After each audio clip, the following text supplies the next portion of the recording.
When technology and lives are so heavily intertwined that you can download a copy of a person accurately enough that they still believe they are the original person, even in a small processor, for the sake of creating a personal assistant, the implications for the future of that person can quickly become increasingly intimidating. White Christmas is an episode that explores the concepts of what it is like to have such technology and how its availability can change people. It becomes clear through this scene and interaction that people will eventually become completely numb to the concept of keeping someone's mind trapped in a processor for their own personal use so long as they remind themselves that it is code. The cinematographic elements lend to the feeling that this trapping of consciousness in a shell for the bidding of another person has been normalized for a society that has an access to this technology. There is a complete lack of sympathy for the inhabitants of this man-made purgatory. They are put to work, or they are sold as fodder characters to video game companies. The mise-en-scène is an extremely bright environment with little to no color whatsoever, save for Matthew's clothes and his accompanying tablet. The cookie is completely white and seamless, save for one singular blue light. The room gives off an air of sterility and is almost painfully bright. The choices of color separate Matthew from the rest of the environment, but cement the idea that the cookie is created for the express purpose of serving this space. Cut to the establishing shot of the cookie, confirming the speaker as Greta, a white object on a white background.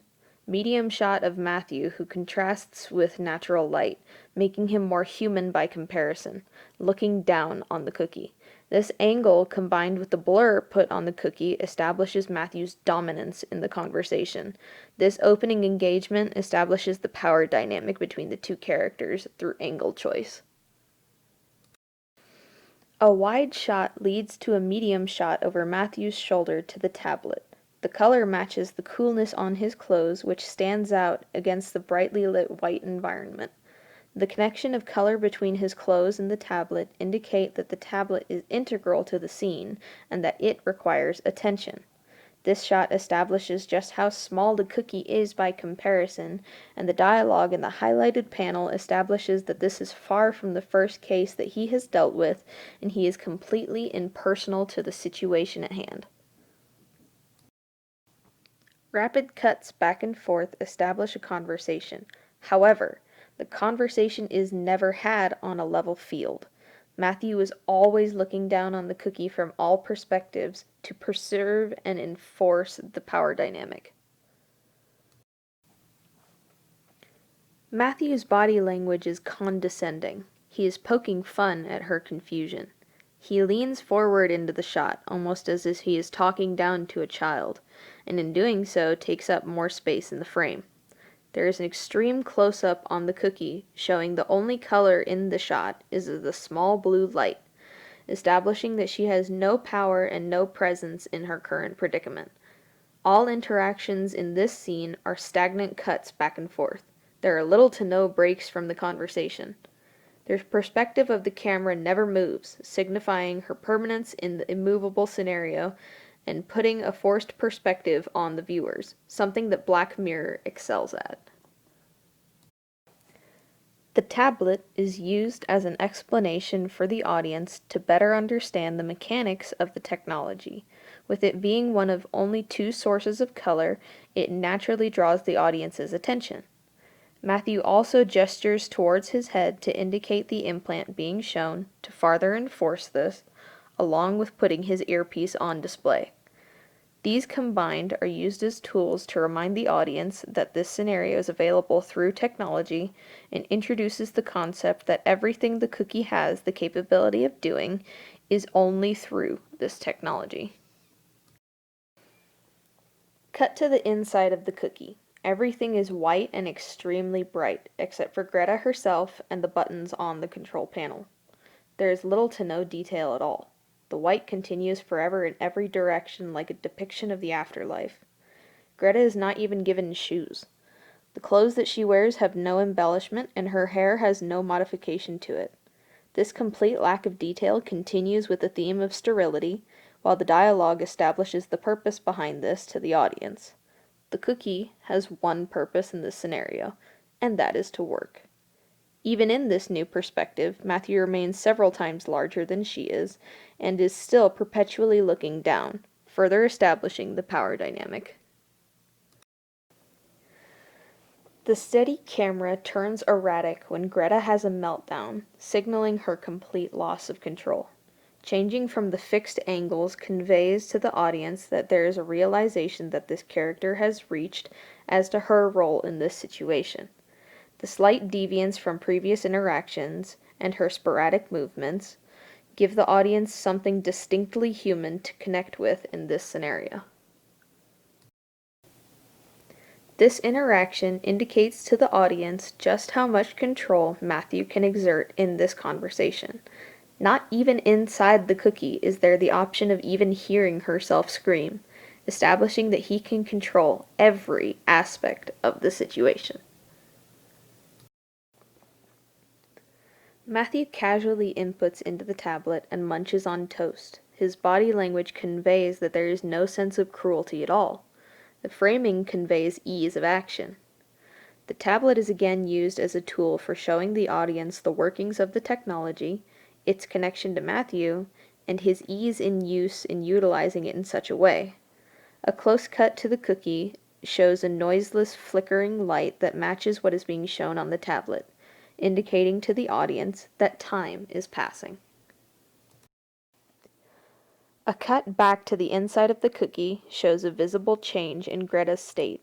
She is visually disheveled, which conveys time passing, and how distraught she feels to the audience, while comparing to Matthew, who has not changed visually at all. Dialogue highlights the disconnection between the two characters. I couldn't even sleep. You don't need sleep. Ready to work? Matthew only has one goal for this interaction. The camera not even cutting to Greta shows the audience this clearly. When she does not comply, he executes his authority in the power dynamic over the situation and confines her to another 6 months of no interaction, showing the fact that there is no hesitation or remorse in the slightest in his actions towards this piece of technology.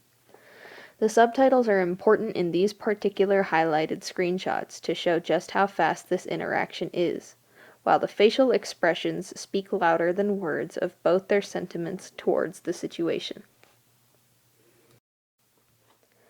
A stark change in environment by comparison as we cut back to what would be considered the main storyline of this complex episode. Matthew is shown laid back, wearing casual yellow clothes, establishing that this is a different time and a different place. There is color in the mise-en-scène, a kitchen with brown walls decorated for Christmas, a simple table with 2 plates, and the recipient in this conversation. But the light outside the windows is only white, which still maintains the air of sterility. He explains the process of getting these cookies to comply, letting the audience know that he has experienced them snap and be sold to the gaming industry.